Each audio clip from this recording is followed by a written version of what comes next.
Hello, and welcome to the Imposter Syndrome Network podcast, where everyone belongs, especially if you think you don't. My name is Chris Grundeman, and unfortunately, Zoe Rose is picking up a sick child from school today, so she may miss us. But this is the James Shank episode, and it's going to be a good one.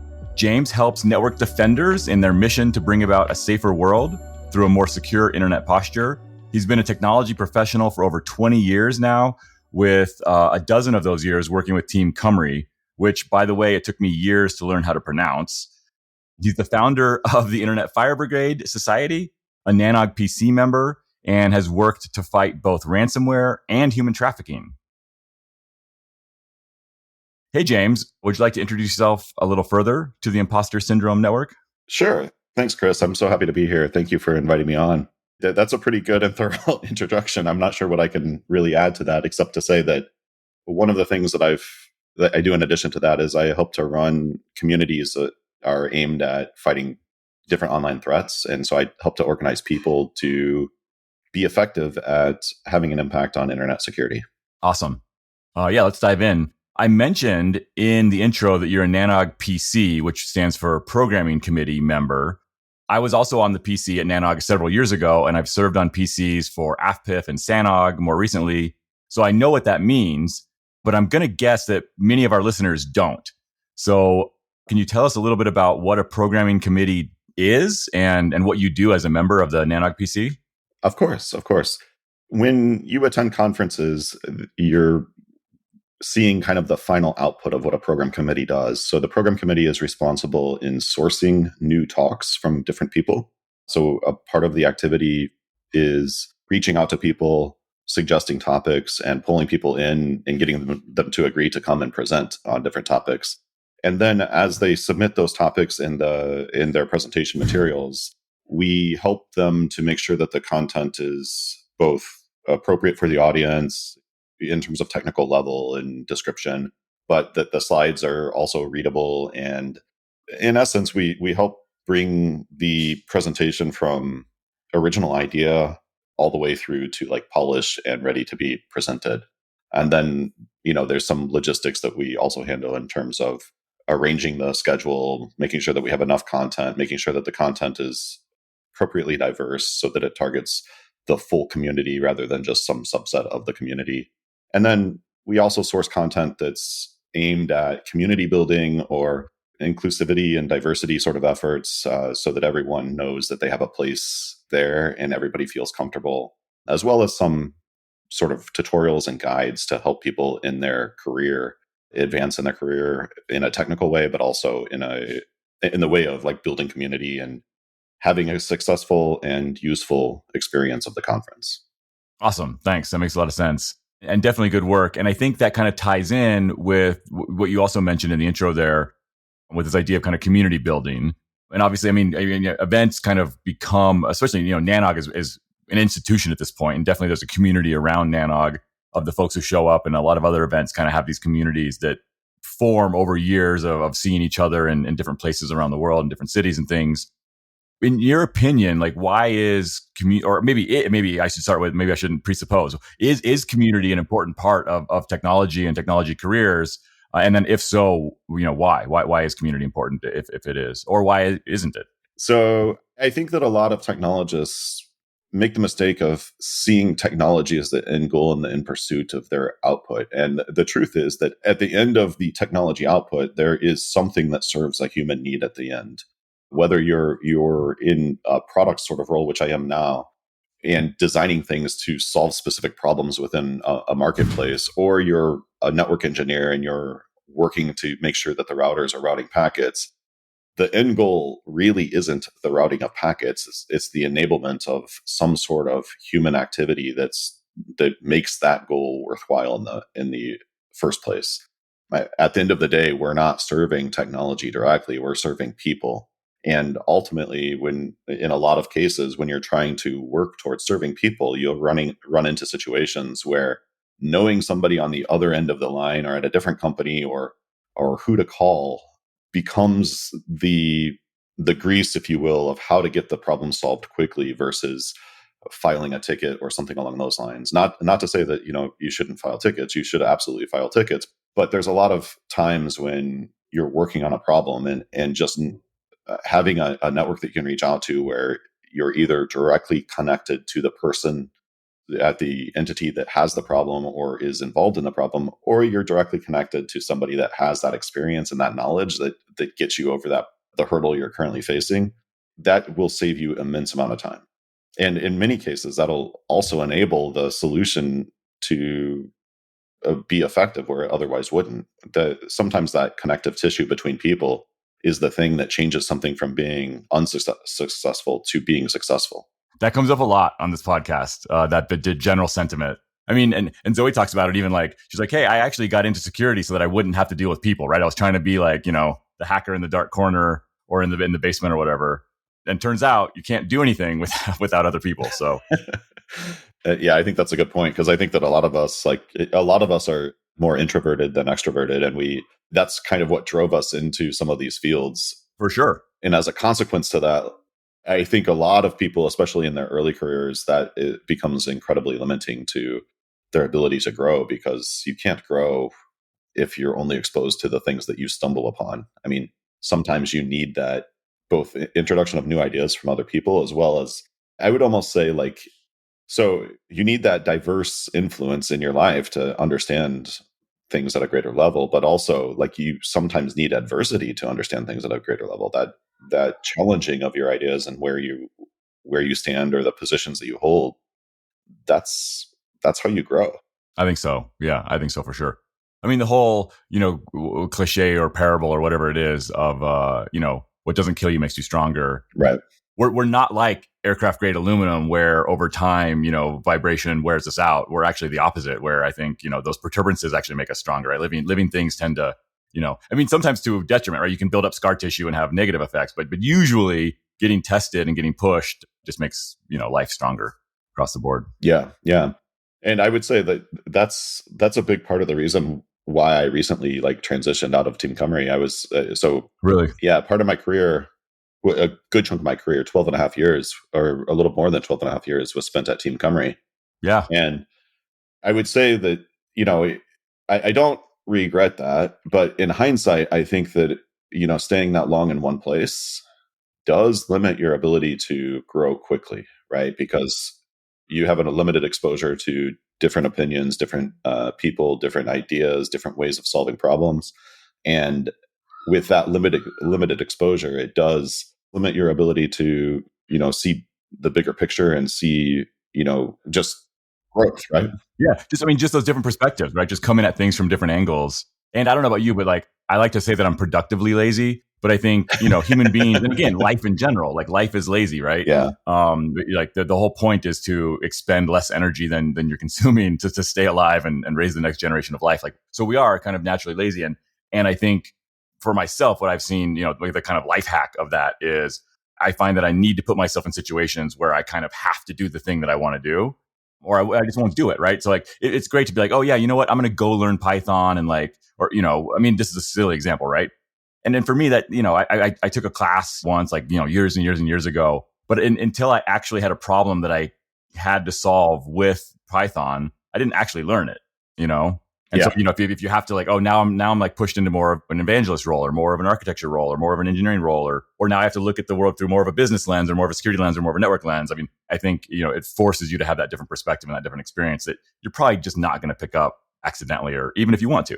Yeah, I totally agree. And I think the programming language analogy is actually where it is most clear in how it manifests for me, because there's that saying, necessity is the mother of an invention. But I also think that being thrust into a situation where you have to do it is kind of, in some ways, the best way to learn, because, when you see failure is not an option and you need to just get something done, well, that focuses time, attention, and energy towards figuring out how to get through whatever it is that you're facing. And for me, programming languages, I have tried the read a book on it method. I've tried the take a class on it method, and those never sink in as well as I've got a job to do and I just need to figure out what it is to solve the problem, right? Yeah, I find the same thing to be true for sure. Yeah, that resonates with me a lot. early on in my career, really kind of was awed by the power of the internet and started digging into kind of how this thing works and what's going on, and found, the RIRs, right? Aaron and Ripe, and the ones for Africa and Asia, and Afrinic and Lacnic.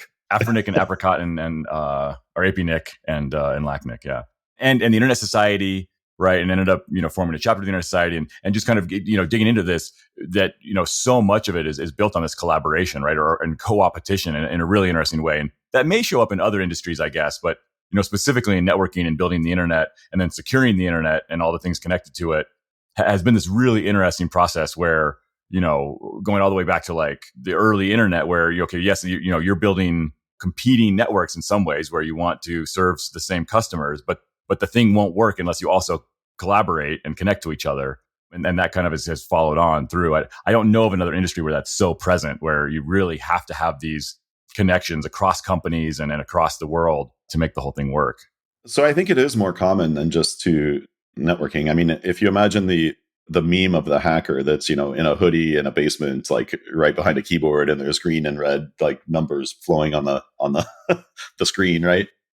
I think that's the image, or that's the stereotype that people think about hackers and about a lot of people that are involved in technology pursuits. But while there might be some truth to that as the origin of that gets us into the field, like a lot of people, I know my origin getting into the field was about being able to connect to people over a computer being easier for me than being able to connect to people in real life at the time. At the end of the day, like, it's still about connecting to people, right? It, like, you just can't remove the people from the activity and still end up serving some useful end, right? I think that's true in most career fields, but my experience is limited to just a handful. So yeah, fair enough. Me too. And I also, going back to what you were saying a little bit earlier, really like this idea that the human factor of technology is twofold, right? One is this, reminder, which I really love that you pointed out, right? That the end goal here is never technology, right? That's never really the point. No matter how cool or whiz bang or innovative anything is, if it doesn't serve a human need, it's not really going to go anywhere, right? And then the other side of that, which is that, you also need humans to get the thing done, right? So the purpose of the thing is always humans, and then the way to get the thing done is always humans also, which is interesting that there's two pieces there. Yeah, and I think that, if you think about technology in general, and especially in the abstracted sense of technology being a tool that people use to get a job done, even, I don't know, maybe that analogy doesn't hold completely, but in almost all cases, the connection to people it's not even very far away. It's directly there. We understand that oftentimes when we're making changes or implementing different features, that the end game is to enable some sort of human activity, even if we're abstracted from that, right? Selection of protocols is going to that you're using on a network is going to change like what the skill set and is needed for staffing the other teams within your company. So all of this, there has to be a human element to it, because without the human element, there's just no point. Yeah, and again, right, like, I'm really fascinated by this kind of two-pronged thing that it needs to serve humans, and we need humans to serve it. And I think, while you're right that, those human factors must be considered in these decisions, they're often not. I think sometimes we do tend to make decisions just for technology's sake, and that always ends up, going badly.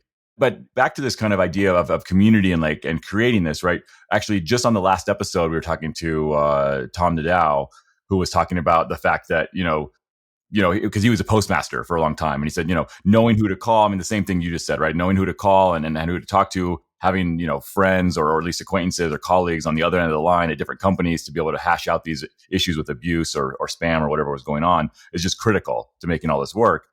So diving back into that a little bit further, this is something you've had a lot of experience with in your years at Team Cymru and other things. How do we go about building communities in technology? A lot of the things I've been a part of, I've kind of sought out. I have started some myself, but yeah, I'm interested, right? Like, how do you go about creating these useful communities and creating these relationships, or helping others create these relationships? Yeah, so I think from the creation side, it's a little bit different. But let me talk first about the getting in side, right? Oftentimes, it's going to take some effort for somebody to get into a community, because a lot of the established communities, there might be, a very large and like substantial groups of like-minded thinkers and people that share your same passions, that might meet weekly or monthly at a coffee shop locally in different cities. But the way that you find out about those is you go looking for them. And oftentimes it takes that initial, hey, I need to grow. And it would be useful for me to grow to find a mentor. It'd be useful for me to find a community where I can grow and where I can find like-minded people.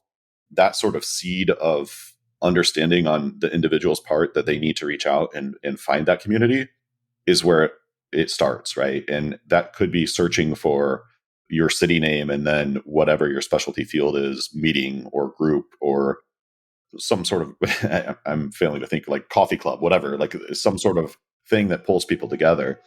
And once you do that, the next step is to follow up, right? The next step is go introduce yourself. If they're listing information publicly, it's because they want you there. So be reassured that if you go and you say, hey, I'm new, there's going to be somebody there that says, hey, great to meet you. And then you have a conversation with them, and you make another human connection. I like that a lot. I think that happened to me, at least at a couple points. I tend to just kind of dive into things, but even still, sometimes it's intimidating, right? Maybe you hear of this group or this community or something, and then maybe kind of put it on a pedestal in some ways and hesitate to reach out or to try to become, you feel like an outsider and don't want to ruffle feathers, or I don't know, right? There's a lot of reasons why you might not, feel good enough or feel comfortable enough to reach out. And I love that. Just if they're putting the information out publicly, like there's a reason, like they want you to come and ask about it and talk about it. And that's good reassurance. Well, the thing that I like about, or really love about the fact that you're doing this Imposter Syndrome Network podcast, is that if you look at the people that you're interviewing, a lot of them are established and they're successful in their careers, but we're coming on the Imposter Syndrome Network because we still have those feelings of not belonging or not being sure of ourselves at different times. I mean, that's part of being a human. There's the world like seeks to divide people or present, especially in many cases, the image that's presented is that there are so many differences. But the truth is, there's way more that unites us than divides us. And when we like start to think about what we can or can't do, or where we belong or where we don't belong, with one minor caveat to say that if you ever get in a situation where you don't feel safe, then that's a different sort of consideration. But from an inclusion perspective, as a professional in a technical field, none of us belong and all of us belong. And that's the dichotomy that's always existed in this field. None of us are good enough to be the expert on all things, and all of us are good enough to contribute to something. And when we start to see these groups and want to like start engaging, I think it's essential to understand that there is something that you've seen or something that you've done or something that is part of your experience that is going to be useful and interesting and helpful to somebody along the lines, because none of us are able to understand everybody's experience, and none of us are able to understand everybody's history, their perspectives, or what they've done and their successes and failures. And sharing those stories is really the way that as technologists we pursue a greater degree of excellence in understanding what it is that people have seen, what people have done, and sharing those experiences with each other helps everybody to be more successful. Yeah, absolutely. That's awesome. I really like the way you phrased that. Zoe and I spoke to Rosemary Wang a few episodes back. We were asking her about writing a book. She recently wrote a book on infrastructure as code and just kind of the idea of, the word author comes from the word authority, right? And so there's this idea that you're writing a book, you're an expert, which it can be super intimidating. And she said something along the similar lines. She said, you know what? Like, I approached it as just telling a story of things that I found that worked, rather than trying to prove my expertise or be an expert or state, that this was the way to do it. She's like, hey, you can tear it apart all you want, but I know that it worked for me at one point, Yeah. And it's interesting. I think that if you think back on the presentations and talks and different videos that you've seen, the ones that probably stand out the most are the ones where somebody is telling what they did or what they experienced versus what you should do. When you start to broach that this is what you should do, it starts to sound pedantic, and it starts to sound like you might be an ideologue that might not have that fullness of perspective, that understands that, across the world there's going to be different situations and different things that, and culturally, and even in the same cities, there's going to be different things that require a different way of looking at problems to solve them ideally. And so I guess like the point I'm trying to make here is that telling your story is always going to be interesting to somebody. There's something unique about you. There's something unique about, what you've done and what you've seen. Focusing on that, you are the de facto authority for your story. And if you confine it to your story, then it doesn't make sense to worry about the authority element of it, because you are the authority of your own story. I like that a lot. That you are the de facto authority of your own story. It's really good. That reminds me again, not to do like all these throwbacks, but we also spoke to Gifted Lane, and she was talking about this career move she made, where some people may have thought it was a step backwards. People asked her like, isn't that a step backwards? Aren't you going backwards in your career? And she said, no, this is it's my journey. I know, right. There's no backwards or forwards. This is the path I'm on, which reminds me of that same thing, right? Like different sides of that coin. So speaking of communities and things, I'd like to touch on the Internet Fire Brigade Society for a second. Maybe you can tell us a little bit about what that even is and what you guys are doing there. Sure. Yeah, I'd be happy to. I guess the origin story for Internet Fire Brigade is that some friends of mine and I were looking into a series of threats that were impacting the security of the internet writ large, specifically DNS.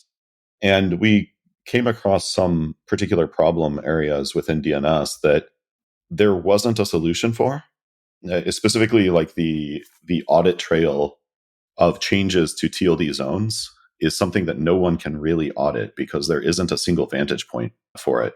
And as a consequence of that, there's several nation state actors that are taking advantage of that lack of visibility into that space.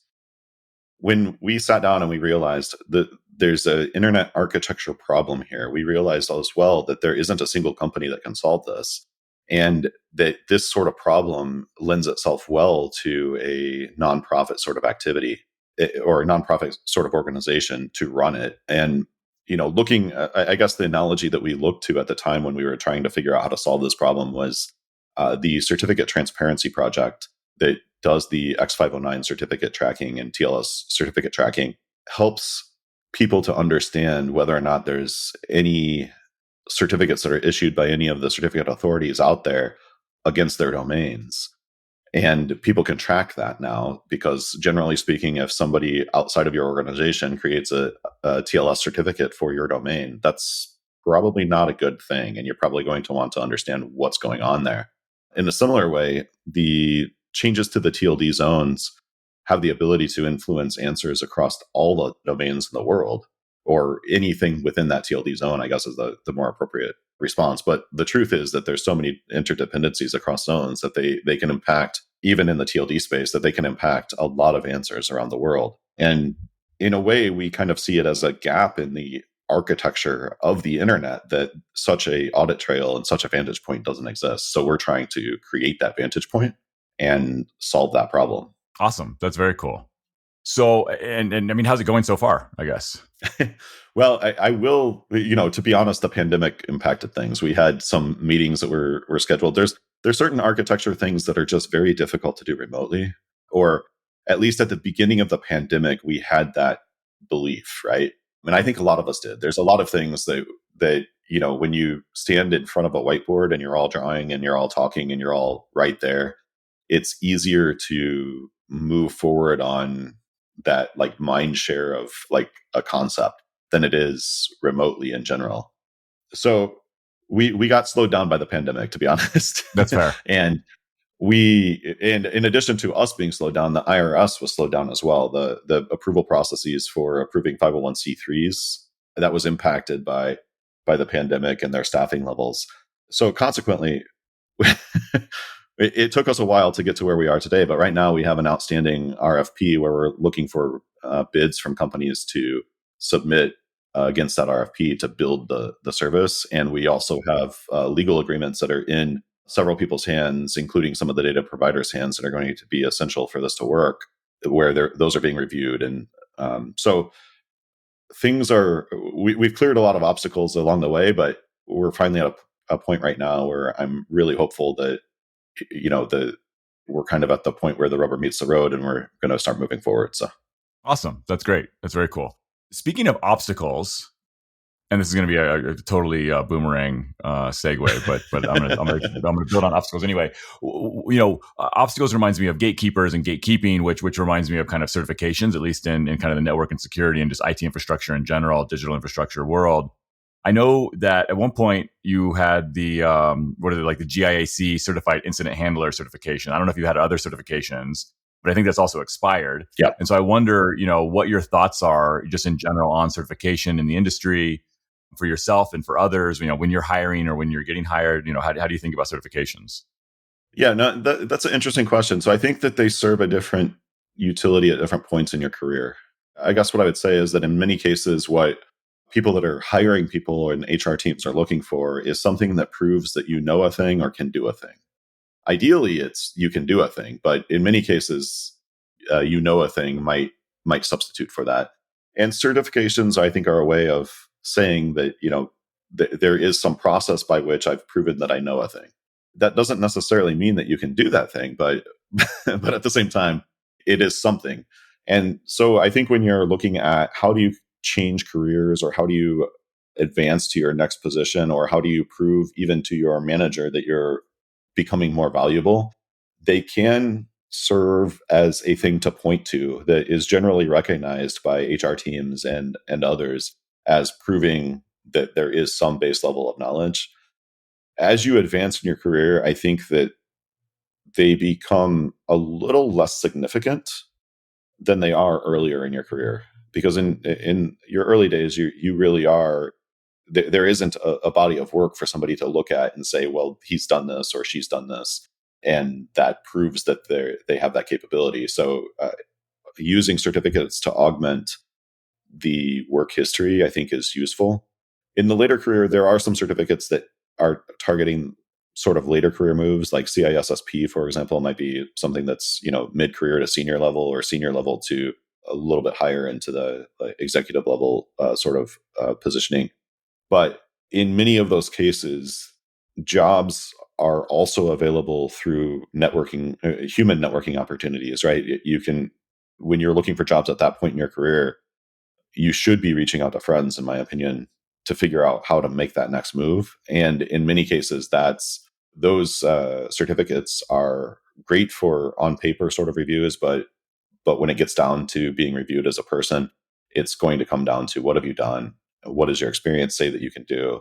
And how can that be applied to whatever the company that's looking to hire you needs done at that point in time? Absolutely. Yeah. And that kind of brings us full circle back to the idea of community and relationships, and these things. Not only are they important to help the technology work, they're really helpful for ourselves and in moving our careers. I'm very fond of telling people that I've never taken a job that I was qualified for. And a big part of the ability to do that was, one, apparently I'm good in an interview, but I think bigger than that, most of the time it's been because I knew somebody recommended me in, somebody said, hey, you should come check out this job. Or I said, hey, can you talk me into this job, or whatever it might be. The one job I got where I didn't know anybody at the company at all, I actually found the CTO's email address and emailed him directly with my resume and stuff.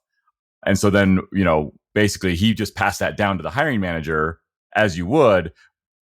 But the hiring manager didn't know why the CTO was handing him this resume or this introduction to this person. So I think you kind of pretended like I knew somebody to get a boost in, and it's worked pretty well for me in my career anyway. Yeah, so I kind of have a similar sort of story. Like I recently moved on from Team Cymru to SpyCloud, and that transition at Team Cymru, I was a chief architect and senior security evangelist. So I held two positions, right? I like to joke and say that means I'm a nerd that can talk to people, right? So, but the job that I have right now, I'm at SpyCloud, I'm the director of data product strategy. So I'm moving from a highly technical field to a kind of a more business oriented field about creating products and understanding the markets that those products can fit into and what market problem they can solve versus what technology problem they can solve. I'll be honest, it is a transition for me. It's something that I don't have the experience in this particular space that says that I can do this, but I do have the confidence of my manager and a very, very good manager that's basically looking at, the body of history, of experience that I do have and the body of knowledge that I do have and said, like, look, you can just take that and from that come to understand and come to do the product strategy sort of role using all of that and applying all of that in a different way. So through that, I'm fortunate enough to have a manager that takes that perspective. But the way that I got the job, though, is that I know I would count as friends, several of the people that worked here prior to me joining, including some people that have been very, very early at the company. And when I kind of put out some feelers saying like, hey, I think it's time for a change for me, they reached out to me and said, well, let's talk about what you can do for us. And that started a conversation that eventually led me to the possibility of this product strategy role, which honestly, it's an area that I wanted to develop in myself as well. So when I got the opportunity to jump into that space, that's kind of a little bit greenfield for me. I wouldn't necessarily say, if you look at my resume, it says like this guy's a product strategist, but when you combine that with a leader that's developed other people into that product strategy sort of role and is looking for the foundation of technical knowledge where they create the support system for building that understanding of how to turn that into an applied product strategist sort of role, I was what he was looking for, and it worked out. So I guess I'm very happy to say that the whole networking and human approach sort of perspective on the technology, it's served me well in my career, and right now it's allowed me to transition into a completely new area of focus that I don't think would have otherwise been open to me based on my experience alone. Right. It's really hard to sell that resume without those connections there. And it's really, really cool that the manager you're working for is a sponsor, right? And is willing to kind of say, hey, I see your skill set. I think you can develop this new one. And I'm going to, help you kind of do that and give you this position. That's really, really cool. Yeah. And I think that's essential too, by the way. Yeah, right. Definitely. I mean, a good manager changes everything for sure. Yes. Yeah. Less cool than a good manager is the fact that we've run out of time for today. James, muchas gracias for sharing your story with the Imposter Syndrome Network.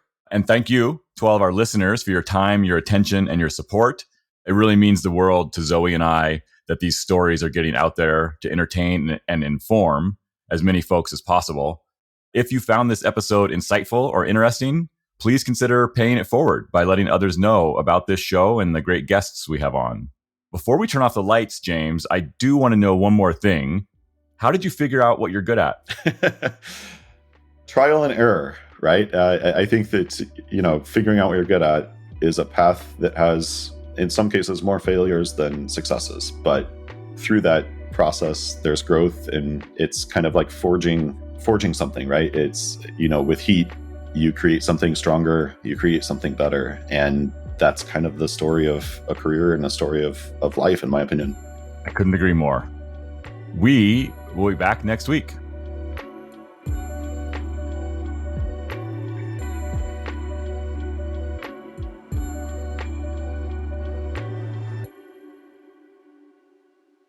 We haven't started the podcast yet, but this is an amazing conversation. Perhaps we'll have to ask Guido, our amazing sound guy, to weave this actually in. I wouldn't want this to end up on the cutting room floor.